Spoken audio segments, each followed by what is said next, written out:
जय गुरुदेव, जय गायत्री माता।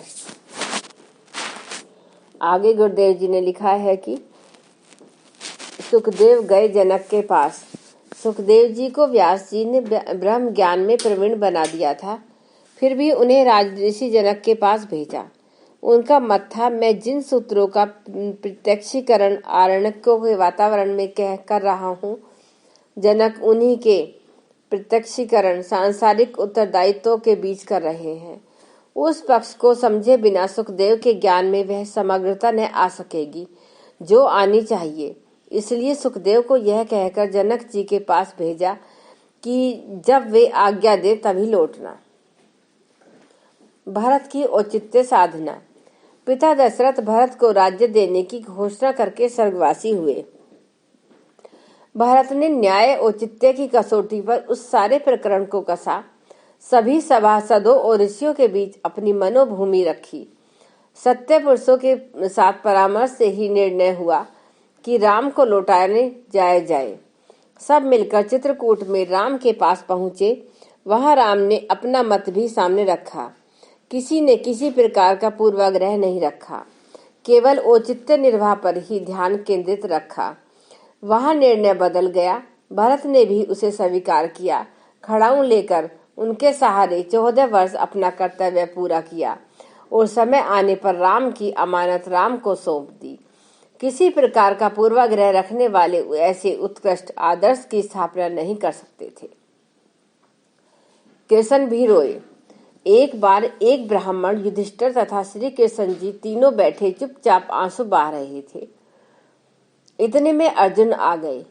उसने तीनों के इस प्रकार रोने का कारण पूछा तो सबके मन को जानने वाले श्री कृष्ण जी ने उस मूक प्रसंग का कारण बताते हुए कहा, आज युधिष्ठिर ने इस ब्राह्मण को निमंत्रण दिया था। ब्राह्मण संकोचवश उस निमंत्रण को अस्वीकार भी न कर पा रहा था और मन ही मन दुखी भी है कि राजा काकू धान्य खाकर मुझे अपना तप क्षीण करना पड़ेगा। युधिष्ठिर भी ब्राह्मण के मन को जानते हैं और इस कारण दुखी हैं कि यदि मैं अपने हाथ पैर से सात्विक अन्न कमाकर ब्राह्मण को खिला सका होता तो कैसा अच्छा होता। मैं इसलिए दुखी हूँ कि आज तो खाने वाले ब्राह्मण में यह विवेक है कि किसके यहाँ क्या खाऊं, किसका न खाऊं, तथा यजमान में यह विवेक मौजूद है कि पुण्य केवल सात्विक कमाई के पैसे से ही होता है। आगे जाकर दोनों में से यह विवेक चला जाएगा और खाने के लिए ब्राह्मण अभक्षक के लिए भी दौड़ेंगे और खिलौने वाले अनिति उपार्जित धन से भी पुण्य की आशा करेंगे। मैं उसी बुरे भविष्य की कल्पना करके दुखी हो रहा हूँ।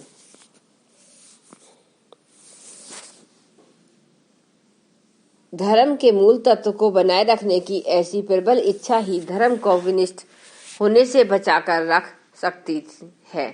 संत की पैनी दृष्टि। संत ने खुशबूदार फूल देखा तो उसे सूंघने की इच्छा से बार बार उसके नजदीक जाने लगे। एक मनचला बच्चा आया और कितने ही फूल तोड़कर झोली में भर ले चला। माली ने संत को बुरा भला कहा और बच्चे की ओर मुस्कुराते हुए उसे जाने दिया। माली के इस दोहरे व्यवहार पर संत ने शिकायत की। माली ने कहा, आप समझदार हैं और यह नासमझ बच्चा। आपसे विवेक की अपेक्षा है एवं बालक से अनुकरण की। दोनों से दो तरह की आशा की जाती है। व्यवहार का कारण आप समझ गए होंगे। झोलियों की अदला बदली। ब्रह्मा जी ने प्राणियों को बनाकर उनकी इच्छा पूछी। मनुष्य ने कहा, मैं बुद्धिमान तो बहुत हूँ पर चाहता हूँ और भी आगे बढ़ूं और ऐसा रहूं जिसकी मां क्षमता और कोई न कर सके। ब्रह्मा जी ने उसे 2 झोलियां दी और कहा, इन्हें गले में लटकाए रहना, दूसरों की विशेषताएं ढूंढना और उन्हें आगे वाली झोली में भरते जाना।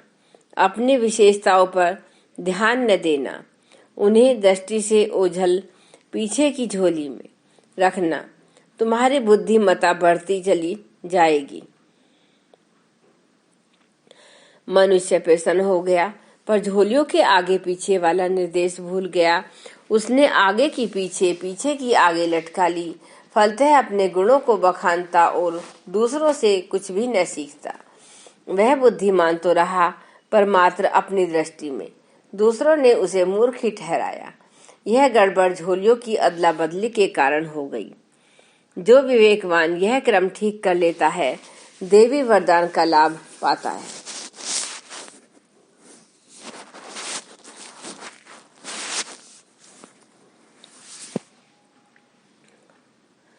आज का विवेचन सभी को बहुत सुहाया। भ्रांतियों और विकृतियों के प्रति आग्रही लोगों को यथार्थ समझाने के लिए सभी ने अनुमान किया कि दूरदर्शी विवेकशीलता को अपनाने के लिए उन्नत लोग मानस बनाना आवश्यक है। सत्र नियत समय पर विधिवत समाप्त हो गया।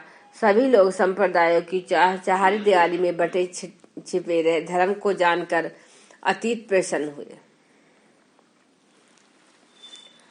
धन्यवाद।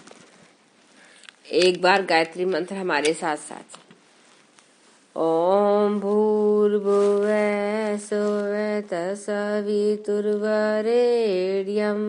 भर्गो देवस्य धीमहि धियो यो न प्रचोदयात्।